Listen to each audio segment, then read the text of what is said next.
Blog Talk Radio. Hey, good evening. This is Darren Fat Man McDuffie, welcoming you to Fat Man Radio. Today is actually my first show, and I'm interviewing Diane Hunter.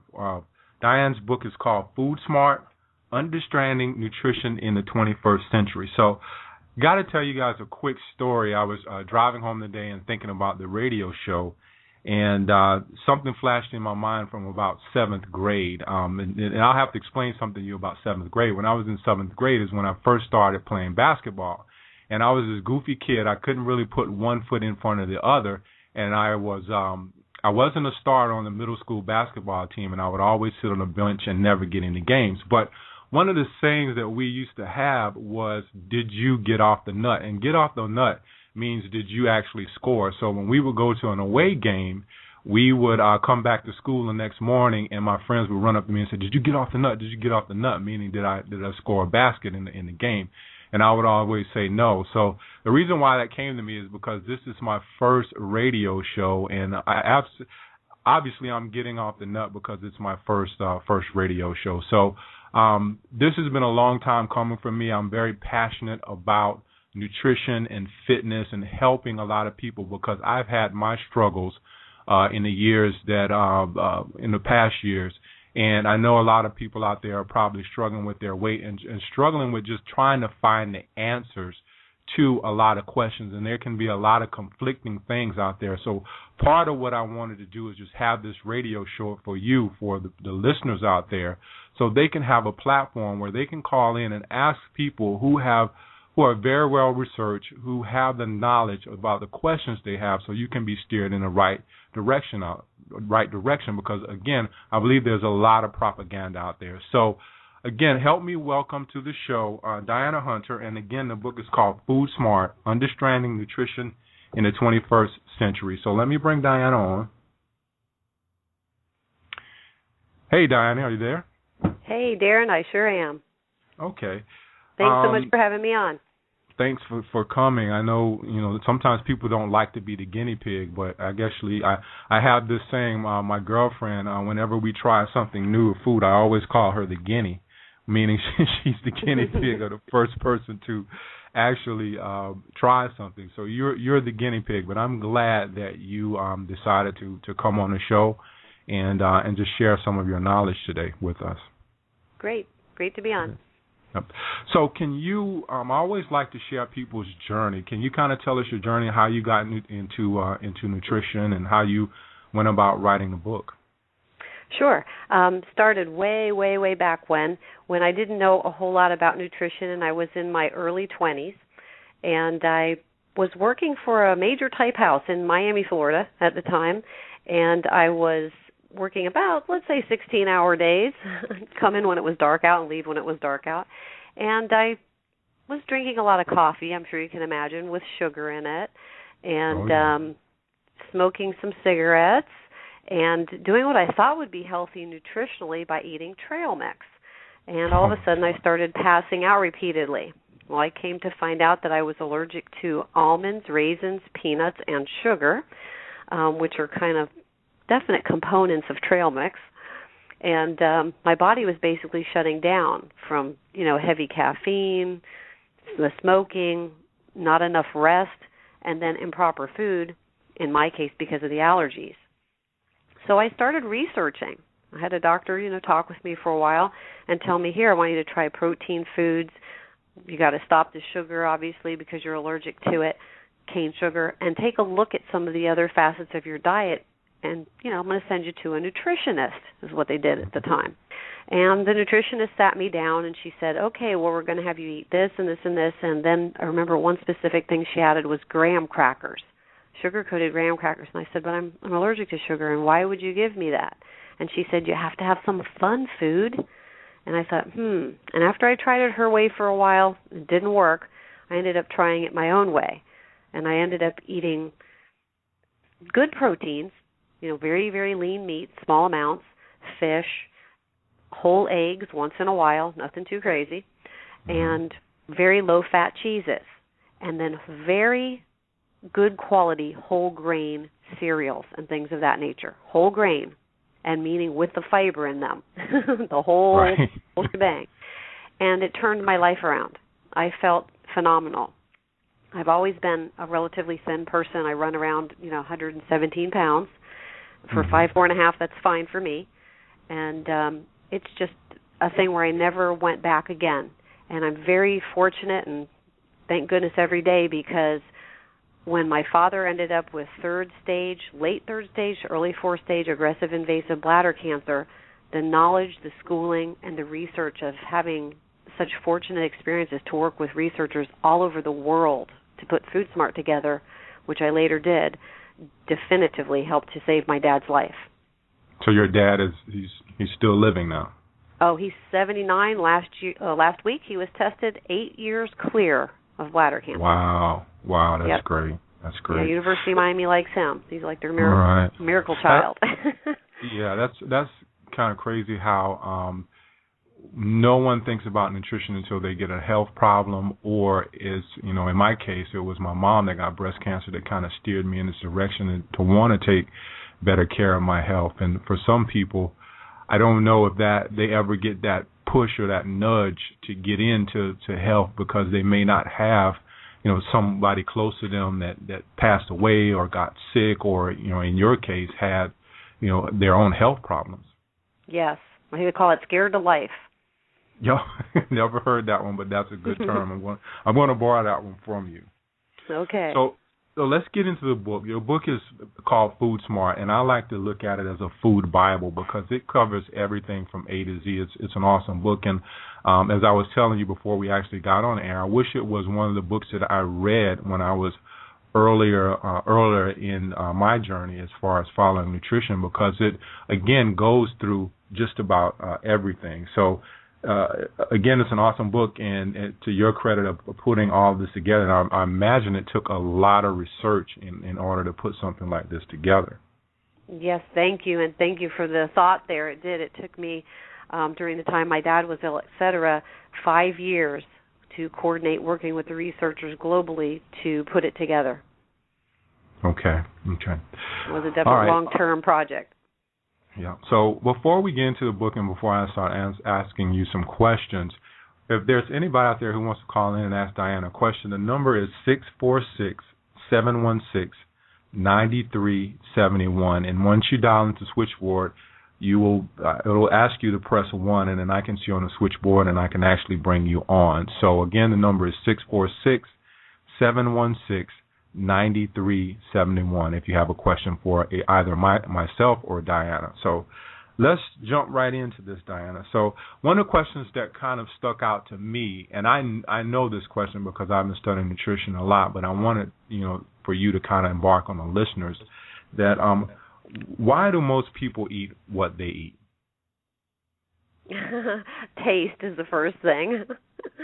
That's the truth. Most people eat what they eat because they enjoy it, and it's very often driven. I always tell people, mind over flavor. That is one of my favorite sayings. Some people will eat a different direction, as you had brought up. When they're scared to life, they will change what they eat on a general basis. And people also tend to eat the same foods or same families of foods over and over again. So sometimes that's by personal choice. Sometimes it's kind of habitual, depending on how we were raised. If you're of course going to eat culturally, most people eat culturally. If that's their standard for their culture and or religion or both. So flavor, upbringing, culture. There are a lot of facets when you look at that. Another set of those variables you read about in the book. Right. So let me ask you a question. Is it hard for us to I know for me, I grew up on a typical Southern diet. I'm an African American. My diet consisted of, my mom would make barbecue chicken, macaroni and cheese, things of that nature. And I found that very hard. When I started to put on weight in my late 30s, I just found it so hard to break away from those things. And then now I'm noticing that whenever I go home and visit home, it's hard for me to eat those things. So how hard is it for people to kind of break that cycle of eating the things that they once ate? Well, I think that it's interesting that you say that. In a typical Southern diet, I mean, I grew up on those things too. Those are like comfort foods there. They're comfort foods. Really. You know, good mac and cheese. And let me say this. First of all, as far as breaking away, that's going to be individualized. I like, and when I've, toured and showed people, and if you go on Google and you'll see me making oatmeal raisin cookies all over the country on TV, I tried to make something that was lower in fat, lower in sugar, lower in cholesterol, higher in fiber. We can do that even with our macaroni and cheese. We can get, some people say, okay, I don't want to go completely whole wheat or completely another whole grain with my macaroni, with my pasta. So maybe they do a 50-50 mix. You can actually get some that are like half refined and half unrefined. And then add to it something, let's say you're going to put a cheese, not a cheese powder. There are great products out there that you can try. Cabot makes a 75% reduced fat cheese that melts nicely. I'm sure they love that boost, right? It's something that gives a person the opportunity. Now picture that you put whole grain pasta and then you put the lower fat cheese in there. And instead of using a whole milk, let's say that you put a little bit of a 1% milk in there just to help make the cheese diverse and go diversified throughout the noodles. And then maybe you add something like a spread that's low cholesterol or helps to balance out your cholesterol levels, just a small amount to help smooth the consistency. Put that together and you would be surprised how many people tell me, wow, you turned this food that I usually think of as my overly fatty comfort food into something more tangible for my health. So there are options, and a lot of it is about learning. So it's not that hard if you're willing to put the work in. And I tell everybody, there's no one more worth it than you. Right. I always tell people that you have to not think about what you're giving up. You have to think about what you're gaining, because a lot of people. I love that. Yeah, because a lot of people they think about, okay, I'm giving up this, and our minds are already focused on what we have to give up instead of what we're gaining. And there's so many options out there, like you mentioned, that it's not like you're giving up anything. I know my girlfriend and I will do some of the paleo stuff, which they have great paleo desserts.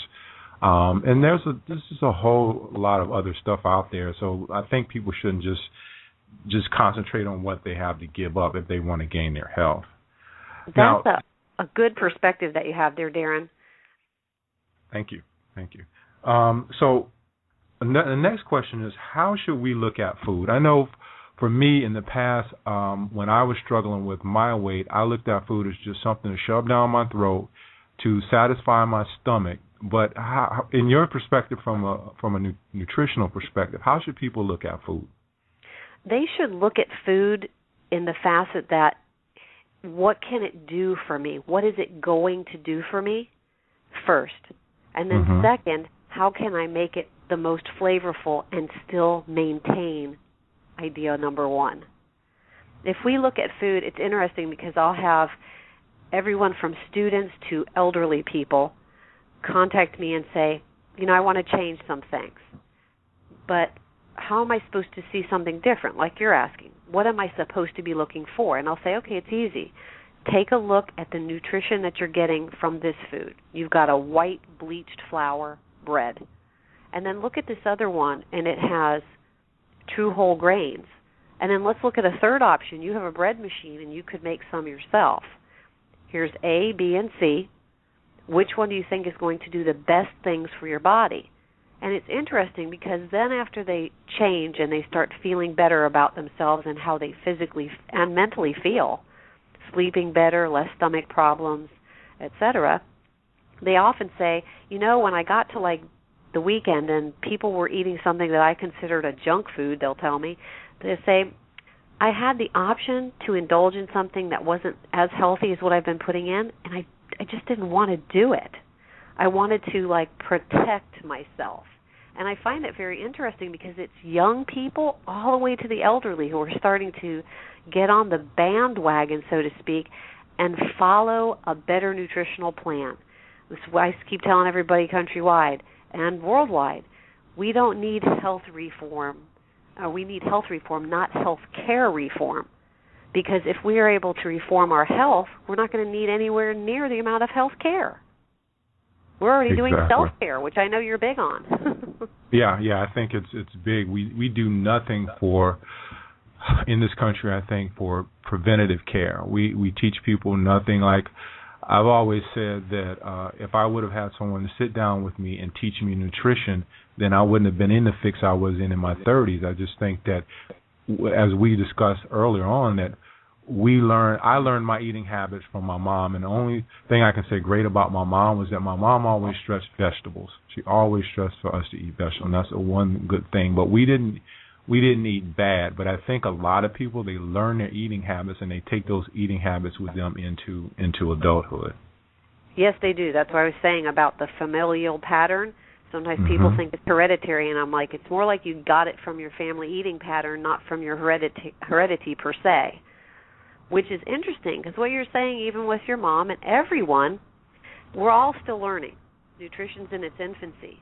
But knowing about things and learning about them is the key to all of it. You mentioned earlier the paleo diet, but I get a lot of people calling me, asking, what do you think about this? What do you think about this? There's one arena of that diet that I think is a serious concern, and that is that when you tell people who, as you and I were just discussing, they will have the tendency to, you're saying, how do they eat? Why do they eat what they eat? They get into a drill, a pattern of eating the same thing day after day. Even if they're getting something healthy, grab an apple, they might tend to do it day after day and take it to work.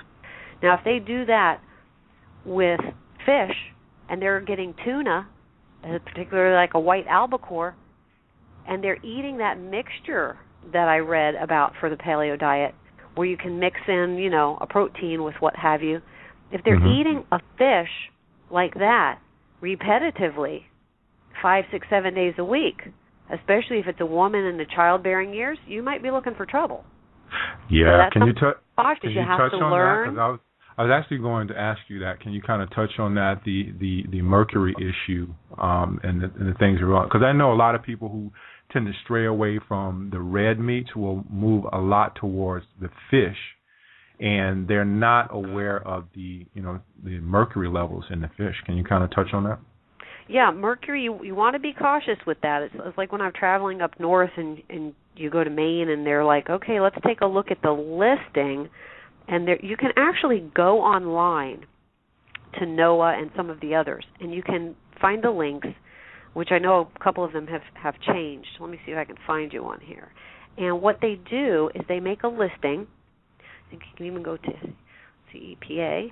And when you go on those listings, basically just Google.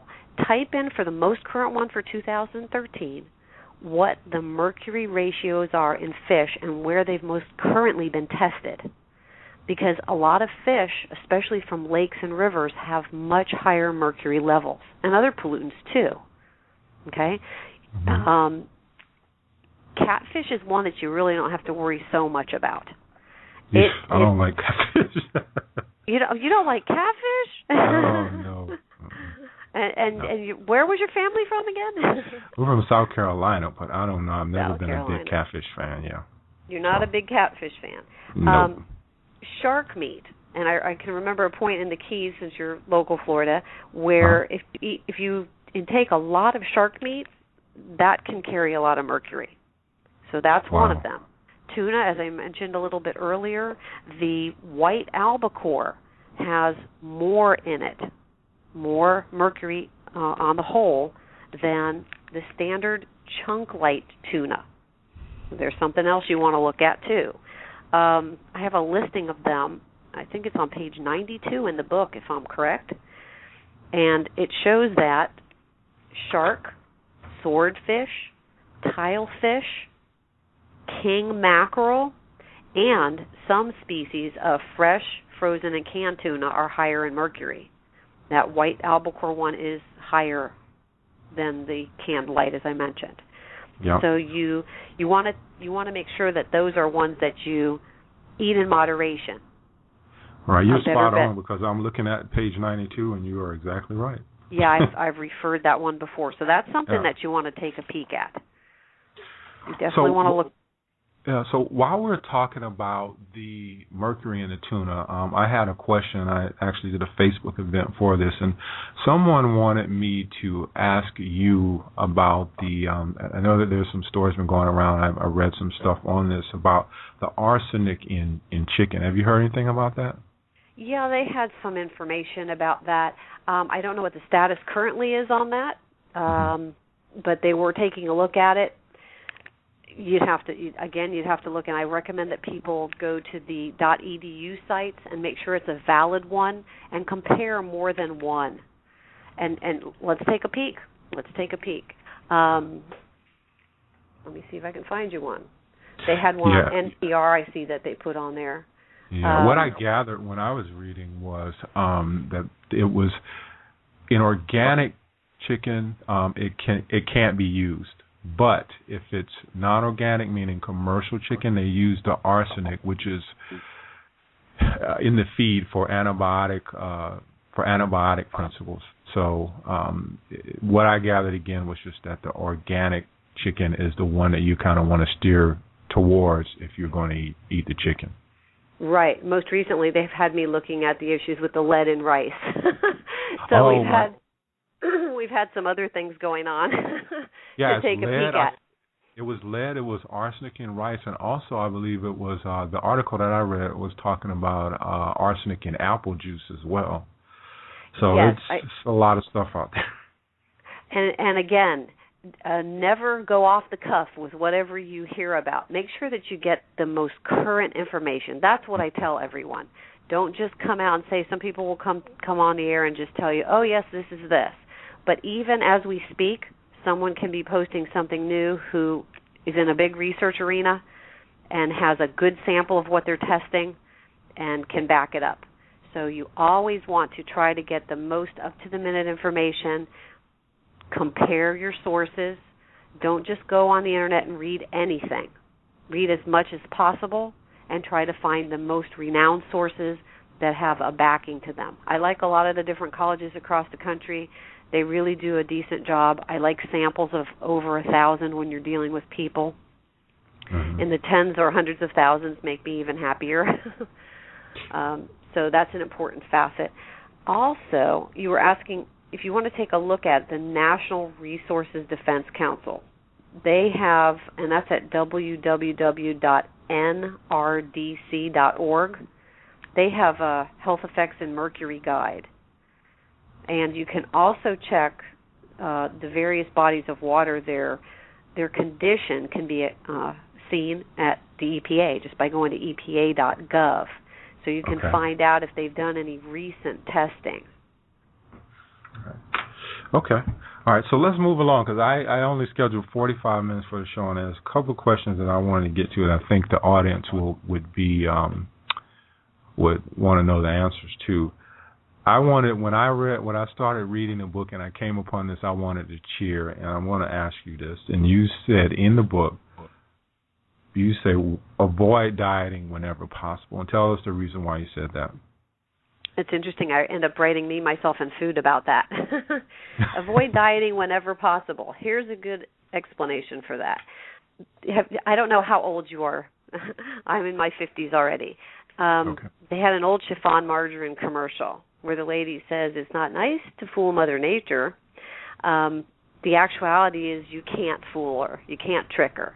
So think about how many of us know someone who went on kind of a crash diet, so to speak, and they came to us the first week and said, I lost 7 or 8 or 10 pounds. And the second week they come and say, I lost 7 pounds.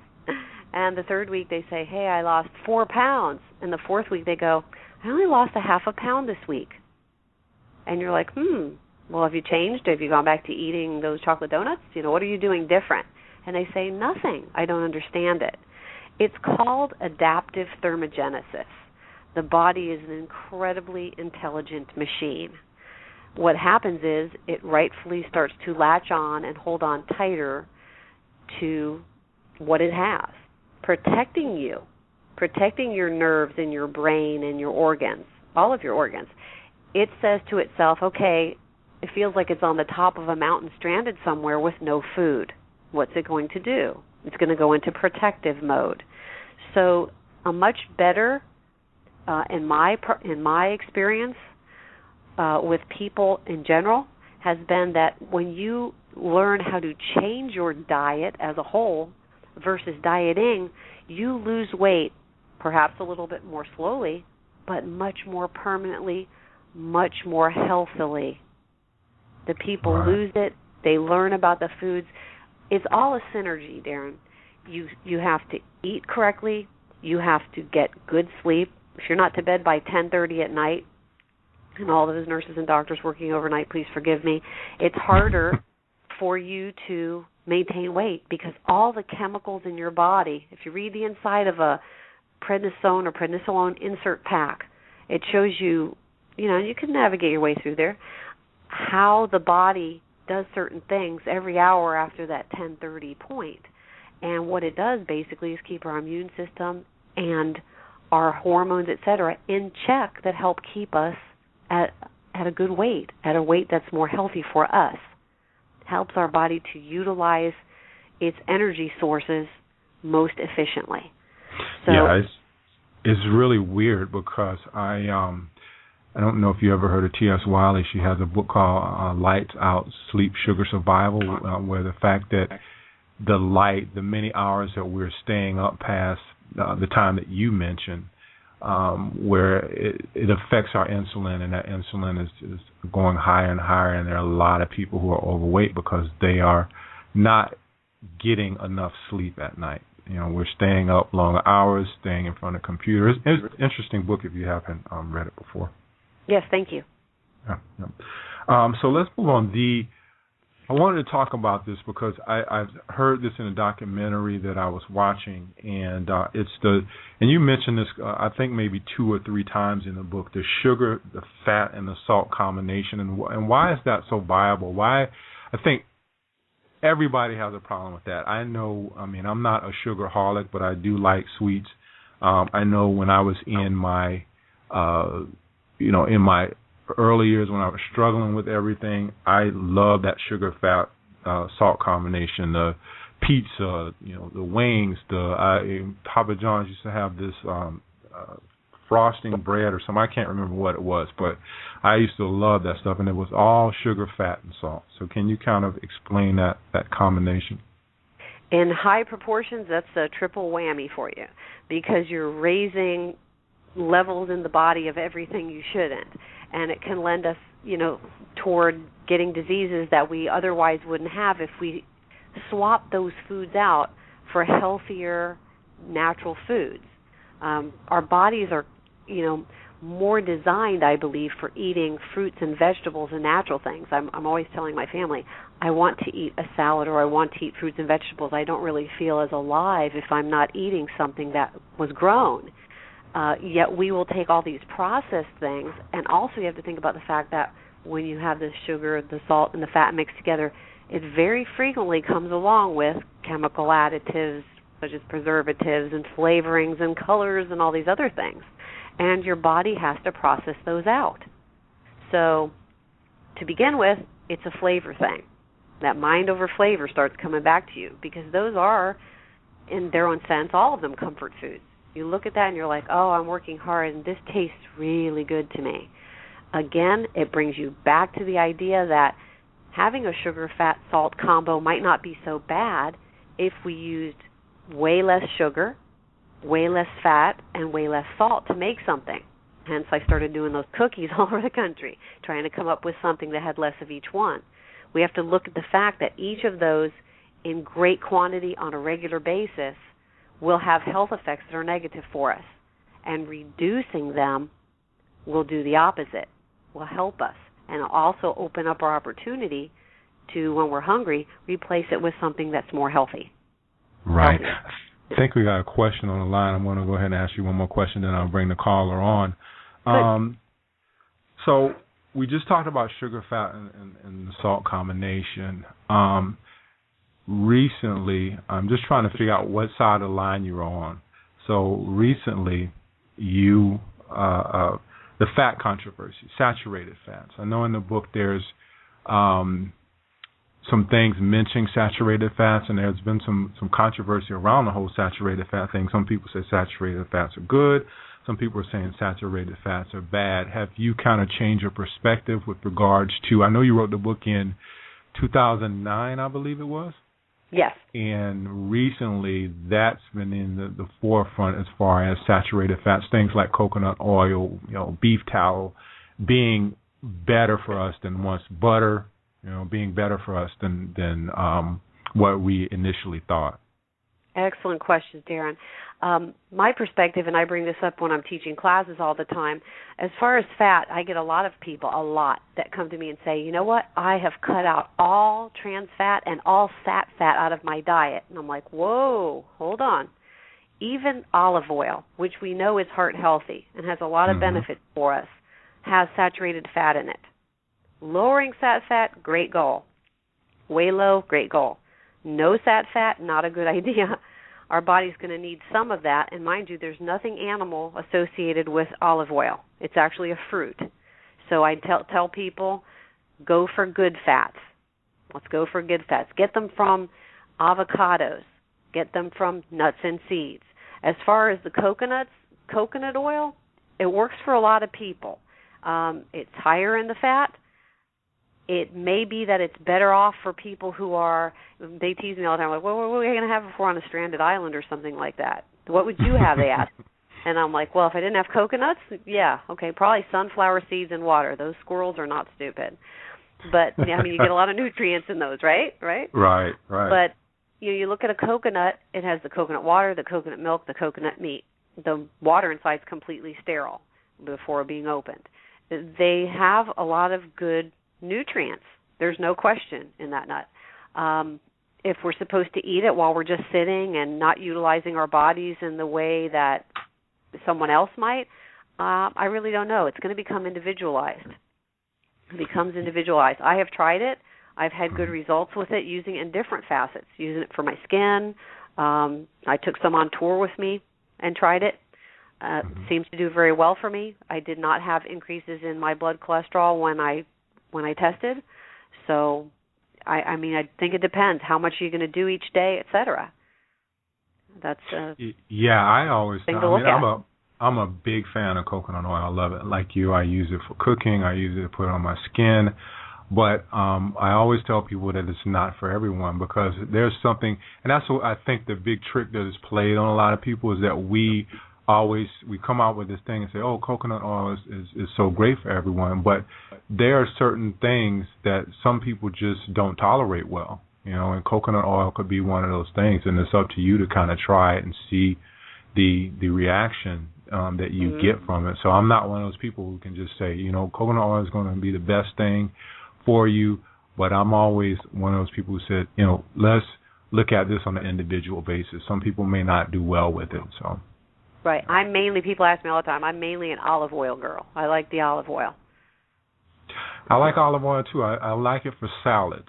I'm not much with it for cooking, but for salads, I think it's great. You usually mix a little, olive oil and vinegar together and make your own salad dressing. So. Oh, you'd like salad on a salad then. You take all the vegetables that you put in the salad and put a little apple cider vinegar, a little tiny bit of olive oil in there, mix that baby up and just pour it on your salad. You'll be like in heaven. It's delicious. Yeah, I'm a big fan of ACV, apple cider vinegar. Oh, my there God. There you go. I love ACV. All right, so let's see if we can take a question here. I want to bring this Sounds person good. on the air. Caller from the 803, what's your name and where are you calling from? Hi, Darren. This is Kim Archie, and I'm calling from Sumter, South Carolina. Hey, Kim, how are you? What's your question for Diana? I just was listening to her about the olive oil. I'm a great fan of the olive oil as well. I don't use regular oil. I think I'll never go that pattern again, but I was just listening to her with the having some type of oil versus not having any, but that's what I did. I just weaned myself to olive oil, and for some reason at first I thought I wouldn't like it, but now I love it. It's the best thing that I could ever done for myself. I just I listened to Darren with the coconut oil. I've never tried the coconut oil, but I do use the olive oil, and I kind of like marinate my fish or my chicken in olive oil, and I saute it in pan olive oil. Mm-hmm. And I'll never go back to eating fried foods again. Well, that's nice. good. Healthier. That's good. And I don't know if you wanted to expand on anything, Diane, or did you have another question, Kim? No.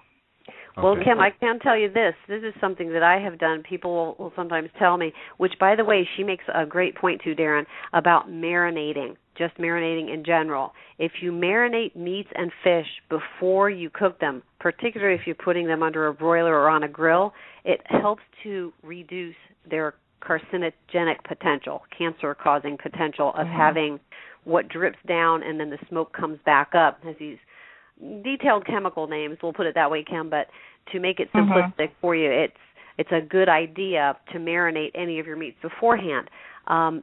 With doing fish or something in a pan, I often take the salmon or the catfish or cod or whatever it is I'm having, and I have found that if you take some water, like let's say I put a little bit of water with the olive oil in the bottom of a pan, and I don't heat it too high, okay? And I will, because you don't want to seriously denature the oil. I prefer to use olive oil afterwards. But if I do use it, I'll put just a little bit of olive oil in the pan with water. And then I kind of almost poach my fish. And then I'll put, like some onions in there and a little bit of turmeric on the fish, and then put the lid on and kind of let it steam through it. So it's slow cooking and low cooking. And wow, it's so absolutely tender and juicy when it's done. It's amazing. And people tell me, hey, thanks for that tip, because now I'm doing less olive oil and it's helped my weight too. Yeah, Kim, it's really helped my weight, because I was 378 last May of 2012. And I'm following Kim on Facebook because she knows what she's doing. So how many pounds have you lost, Kim? Actually, I've lost 195 pounds. Wow. Good for you. Yeah, you look great, too. I've seen you on Facebook. You look great. Keep up the work. I hope you were listening earlier, too, Kim, about the avoid dieting whenever possible, that kind of thing. You've changed your diet. And then I had a lady who was in similar situation as yourself, and she came to an event I had, and she said, do you think I should get a surgery to keep me from eating anymore, to reduce my stomach size? And I said, absolutely not. Let your body level out. Look how far you've come. Once it's readapted itself, you'll continue to lose. I started, when I was overweight, I had health issues from inflammation from having degenerative arthritis in my knees, and I was frustrated, and I approached my doctor about having surgery, and she was like, absolutely not. And my good cholesterol was going bad. I'm lucky I didn't become diabetic, so I really dodged a lot of bullets, and I can't go back that route. So I can't, eating bad things, I won't do that again because it makes me feel bad, and I don't want that feeling. And there are just so many good, healthy things that I have acquired, and my mouth only wants to taste that. So, I don't have a desire to go back to anything bad because it's just so many good, healthy things to eat. And just by eating healthy and eating right, my mind just really started back functioning 100% because I could remember things, and, when being overweight and I was tired all the time, I couldn't function well, and once I got myself together, everything just perked up because I can just basically go all day, not being tired, exercising, doing different things, and, that's what I was accustomed to, but, now it's great. Kim, I'm gonna have to cut you off real quick. We got like 5 minutes left in the show, and I want to kind of touch on like one or two questions, but I thank you for calling in. Okay. Thank you, Kim. Thank you. All right, so we got 5 minutes in the show. I should have did this show a little bit longer. I thought 45 minutes would be enough. Two things I want to touch on before the show actually ends, Diana. One is food labels. And one of the things that stuck out to me in your book was the fact that sometimes ingredients, I believe you call them sub-ingredients, aren't actually listed on the label. And how common is that, and how common is mislabeling of foods out there? Wow. Well, it's kind of a shot in the dark with the mislabeling. How common is it? Can't control everybody, but they do the best they can.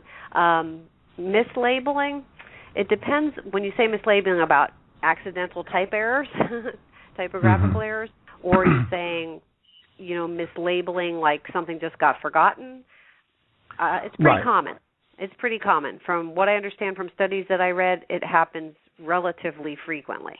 As far as the sub-ingredients on the food labels, let's say that you have beta-carotene that's being added to butter. Do you ever notice butter is really kind of white sometimes? Yeah, I was actually going to ask you that, because I remember at a chapter in your book they were saying that they add certain chemicals to the butter because the cows aren't able to eat grass.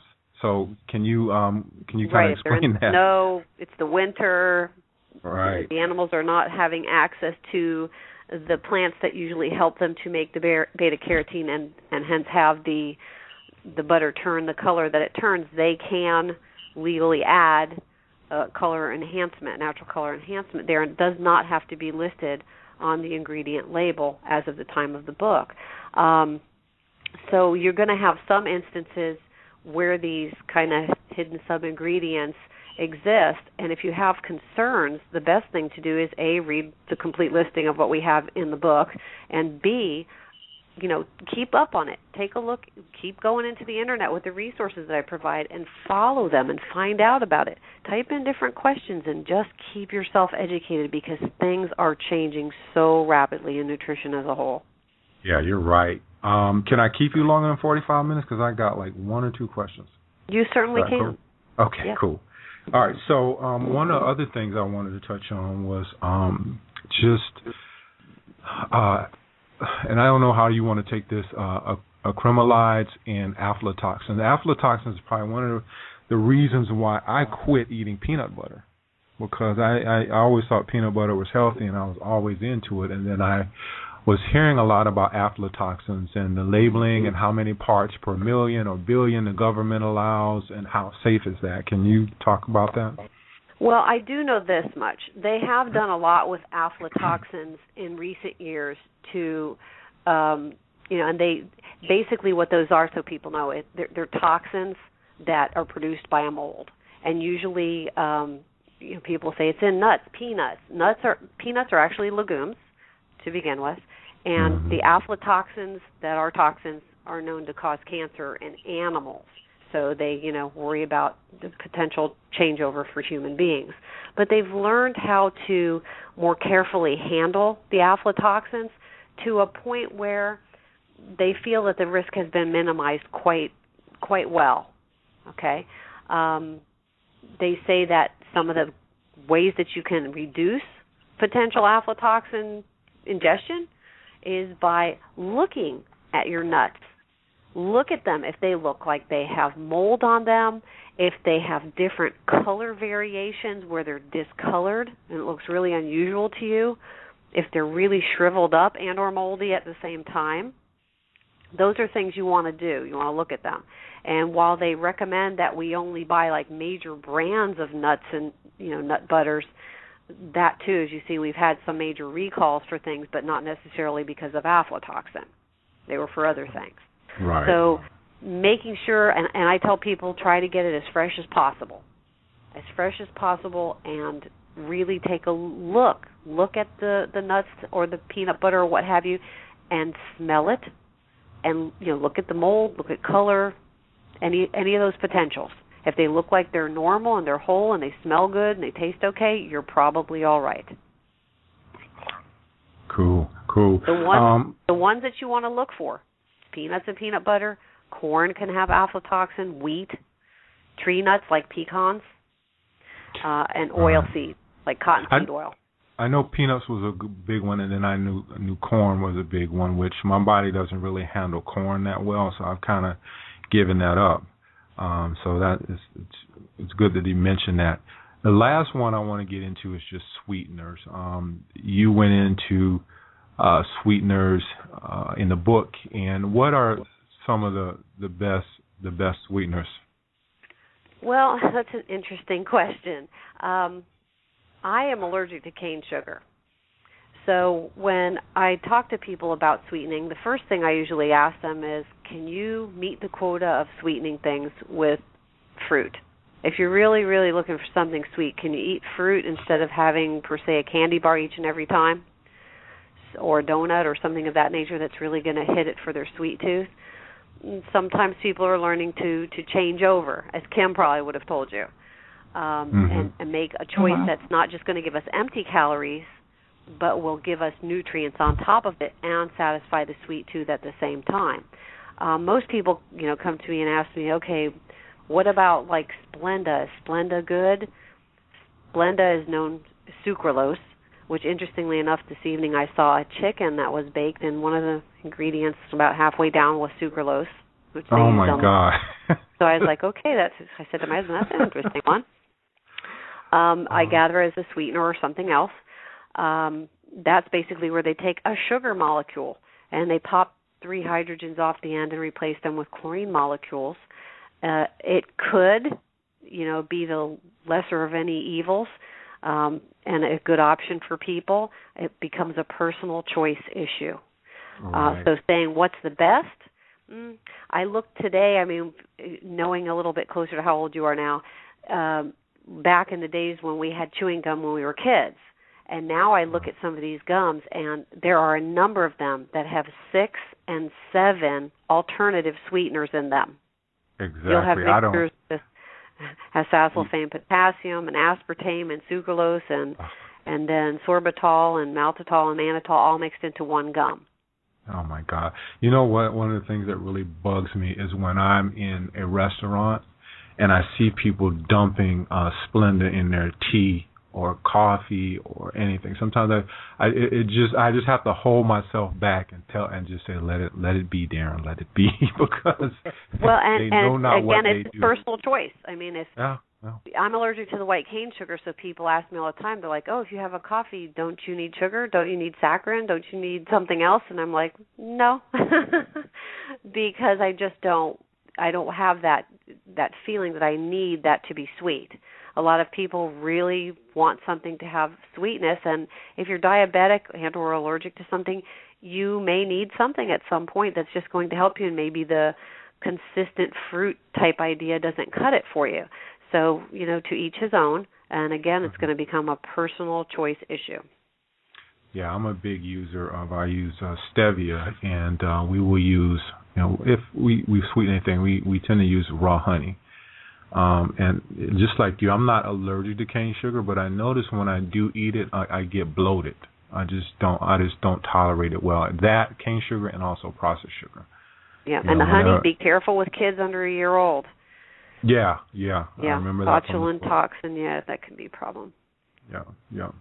Now, here's the last question, and I'm going to let you go for the night.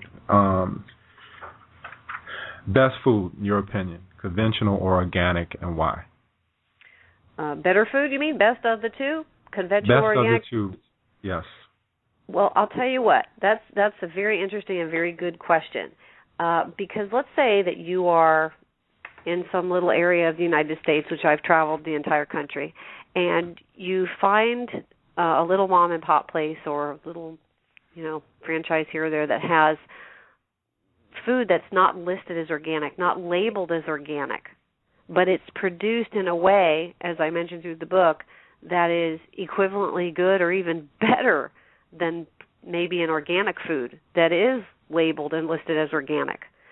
So it's going to depend. Not everybody takes upon themselves to get the organic labeling, and some people have very, very high standards at the same time.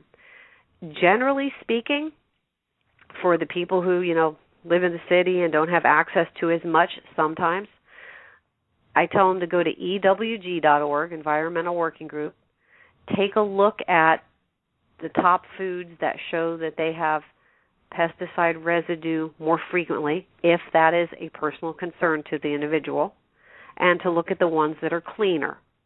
And by cleaner, I mean with less pesticide residue or virtually none. and take a look at those lists and see. For most people, they come back to me and say, oh, I see they spray apples kind of a lot. So I think I'd like to buy organic for my apples. Personal choice.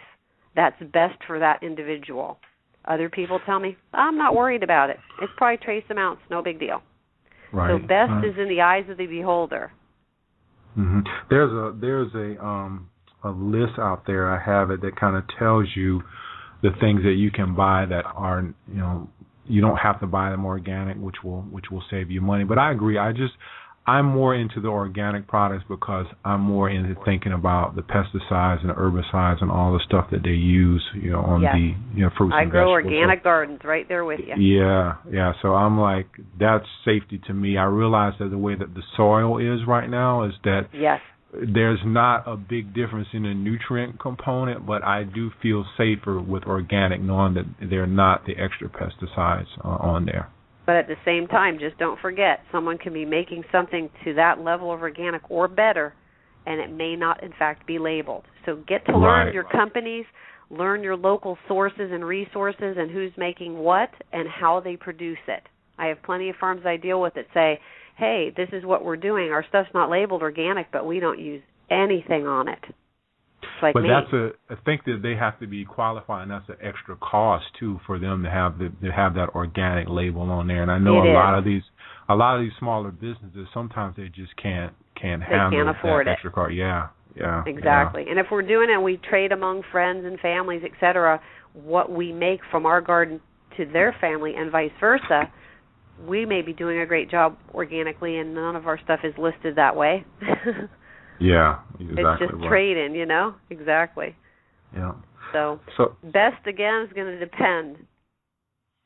Yeah, you're exactly right. I had a lot more questions for you, and I wish I would have scheduled it for a longer time, and maybe I can do that in the future because I know you have another book. Can you kind of tell people what the new book, the name of the new book, and give them your website?